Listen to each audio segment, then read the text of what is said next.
Senhor presidente, senhoras e senhores parlamentares, pastores, pastoras aqui presentes, eu estou muito feliz de estar participando desse momento, um momento nobre, de homenagem aos pastores brasileiros. E estou, dentre tantos fatores, porque eu sou filha de pastor, sou sobrinha de pastor e sou irmã de pastor. Então, eu entendo perfeitamente o que significa a vida de um pastor, pastor Marcos Feliciano. Entendo perfeitamente as dificuldades que passam, as lutas que passam, os enfrentamentos que passam. E o meu pai é pastor até hoje, e o início do seu trabalho ministerial foi no interior do estado do Maranhão. A cidade onde eu nasci, senhoras e senhores, mais de 80% das crianças daquela cidade vivem em situação abaixo da linha de pobreza. O meu pai viajava 10, 15, 20, 30 quilômetros a pé, caminhando, para a realização de um culto, para abrir uma congregação, às vezes de palha, na maioria das vezes, aliás, de palha, de taipa, para ali ser uma casa de oração e ali realizar o seu trabalho ministerial. Foi nesse ambiente, na verdade, que ele iniciou a sua carreira, que já tem 40 anos. E desde que eu nasci, eu cresci num ambiente onde a principal premissa é o amor. Hoje, como parlamentar nesta casa, venho de 2 mandatos como deputado estadual, e a minha luta sempre foi essa, em favor dos pobres, dos órfãos e das viúvas, em cima da bem-aventurança de Cristo. Bem-aventurados aqueles que têm fome e sede de justiça, porque eles serão fartos. E no meu entendimento, um dos grandes papéis que a igreja tem hoje no Brasil é exatamente na mudança social, é exatamente na transformação social. Se a gente for analisar os dados hoje e a tentativa do poder público de mudar a realidade social, parece um remar contra a maré.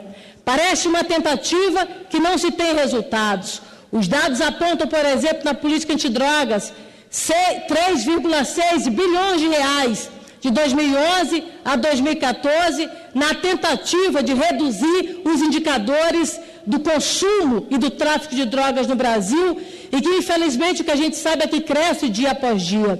No meu estado, por exemplo, o crescimento é de 500% no consumo de crack ao ano. A violência no Brasil também aumenta. Nós tivemos, por exemplo, no ano de 2014, mais de 53 mil mortes violentas, um número grandioso, ultrapassando os limites dos últimos anos na história brasileira. Se a gente for analisar outros indicadores, como, por exemplo, a prostituição infanto-juvenil, outros indicadores, como, por exemplo, a grande quantidade de pessoas analfabetas no Brasil, mais de 13 milhões de brasileiros, mais do que a população, por exemplo, da cidade de São Paulo. E é exatamente nessas áreas, é exatamente nesses setores que a igreja tem um papel extremamente preponderante.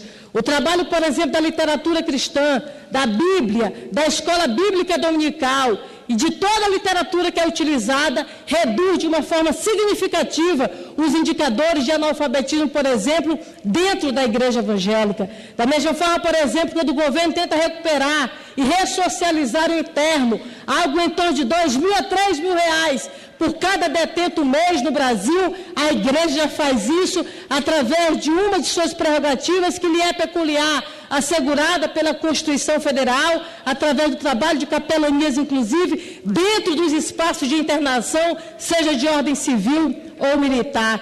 Ou seja, a igreja evangélica hoje tem um papel preponderante, no meu entendimento, na mudança social do Brasil, e que na maioria das vezes faz de uma forma silenciosa, na maioria das vezes faz de uma forma no verdadeiro anonimato, sem o devido reconhecimento das autoridades públicas. Daí, senhor presidente, eu queria mais uma vez reafirmar o meu reconhecimento como alguém que viveu isso e que vivencia isso, como alguém do Nordeste brasileiro e que sabe, acima de tudo, a responsabilidade e o verdadeiro valor, a verdadeira grandeza que é hoje o trabalho do ministro do Evangelho, seja do pastor, seja da pastora, ou seja...